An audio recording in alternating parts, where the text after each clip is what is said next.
because there's some doctors issuing thousands of medical marijuana cards have disciplinary hearings involving drugs, you guys. Records show some Pennsylvania doctors approve tens of thousands of medical marijuana cards every year. Some of those doctors have disciplinary records with the State Board of Medicine. Records obtained through a right-to-know request show Dr. Roxanne Rick of Moorville approved more than 27,000 marijuana cards in less than 5 years. Action News Investigates ran those numbers by Dr. Libby Stout, a psychiatrist who studies medical marijuana, and she says, nobody recommends any medication with those kinds of numbers, Stout said. Reached by phone, Rick said she did not want to do an interview before ending the call. She said the number of cards issued is not relevant to medical marijuana. She also said she is not really treating patients. In a quote, that is so wrong. How can you make a recommendation and you're not treating patients, Stout said. State law requires doctors to certify a patient has one of 23 conditions to qualify for a medical marijuana card, and doctors need state health department approval to be in the program. Doctors charge typically $150 to $200 to evaluate a patient, and the law has no limit on the number of cards a doctor can issue. Action News Investigates found a Philadelphia doctor issued more than 43,000 cards, and two other doctors in eastern Pennsylvania wrote more than 30,000 each. Action News Investigates asked State Health Secretary Dr. Barbara Bogan, who oversees the medical marijuana program, if she had any concerns about those numbers. And she says, different physicians will have different numbers of patients depending on their practices, Bogan said. Asked if she as a pediatrician would want to see 10,000 patients per year, and Bagdan said, I can't comment on that number now. State records show Rick began certifying medical patients in 2019, and the same year her medical license was fully restored after a 16-year suspension and probation period. In 2003, the state medical board suspended Rick's license after she pleaded guilty to federal charges of drug distribution and possession with intent to distribute. She was sentenced to nearly 5 years in prison. No wonder she does medical cannabis recommendations, but nonetheless. According to court records, a Pittsburgh police officer was her muscle or enforcer for selling drugs. He was also convicted and says, in quotes, it's very concerning, Stute said. Rick said her ability to issue marijuana certificates is not pertinent to any post-disciplinary history, and she also said, we don't touch products. We don't recommend products.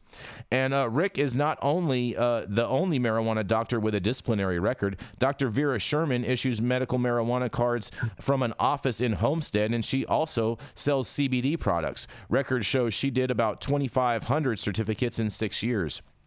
In 2019, the state medical board found Sherman gave opioids to multiple patients without obtaining a drug screening or documenting their response to other medications, and one patient died.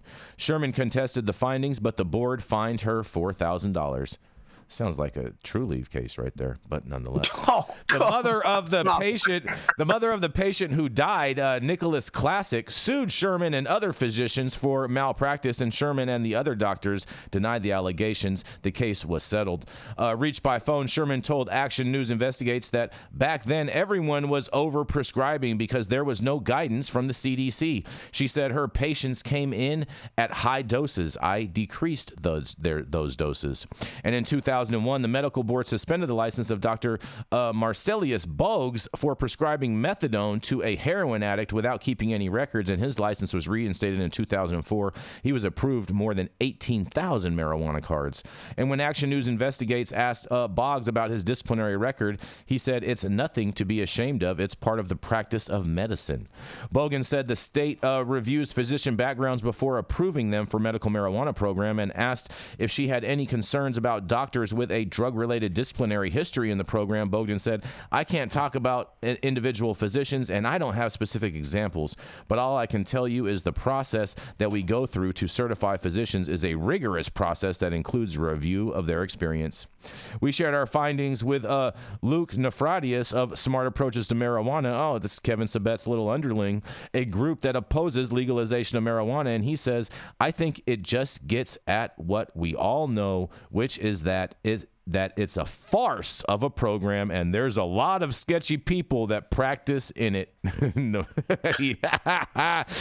Anthony Patrick Nightingale advocates for medical marijuana legalization, and he says one of the fortunate things about cannabis is how safe and how tolerated it is, he said.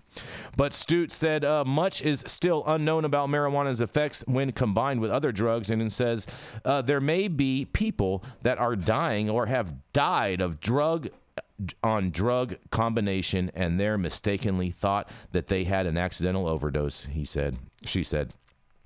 The state has approved about 1,900 doctors to issue medical marijuana cards in Pennsylvania, but records show a small fraction of those doctors approve most of the cards.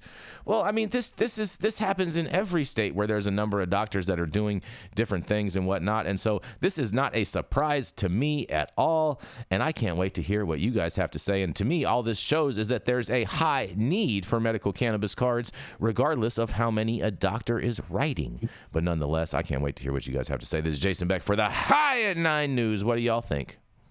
Is this Florida? No, Pennsylvania. Is this even a crime, right? It's not even a crime. It's a dumb story. They're just gaslighting people, bro, trying to say, oh, these are the paper mills of doctor clinics. I mean, come on. We watched Bill O'Reilly do this back in like 2006. I think the actual story here Tucker Carlson do this in 2023. I think the story here is actually that like doctors will prescribe the opioids. They'll prescribe anything, that like doctors are not the ones that this should be in the hands of, which is exactly the point of like descheduling versus rescheduling. Yeah, that's a good point. I mean, in reality here, it's like the abuse is going to happen, and it's going to happen more with narcotics. Cannabis is not a narcotic. We all know that. There's actual, proof now that we can thrive as a society if we allow cannabis use and not penalize and be punitive to people that want to use cannabis as an alternative medicine or as a adult use thing like alcohol. I mean, it's kind of ridiculous that we're actually going backwards through this when we already know that the system, the medical system here is completely broken in this country. And we see doctors who the quote said everything. This is part of the medical practice, right? It's dealing with the malpractice lawsuits and dealing with these types of things. Those guys have to be flexible too. And the number one, opportunity for them is to tighten up with those pharmaceutical companies and to get the kickbacks that come with those. So it's the corrupt from the bottom down and the top up. So it's or the top down and the bottom up rather. But I want to give a shout out to Dr. T, the real doctors out there that are really educating folks, and a big happy Teachers Day to doctors like him and the other ones that actually know the industry and know what cannabis is and are actually educating their patients on this stuff. Because for those who don't know, the word doctor is actually a Latin word that comes from docere, which means to teach. So doctor means to teach, and doctors should be teachers, and they should be educating us about the real effects of cannabis and the real benefits of cannabis. And a lot of the doctors that we've been grinded out over the last 100 years, since it was in the Rockefellers and J.P. Morgan, actually funded like the modern doctor movement. They need to actually learn some shit and stop peddling they need somewhere to drugs and opioids that they push on us. Well, all I have to say about go ahead, Simon. I said they need somewhere to put all those petroleum byproducts. Absolutely.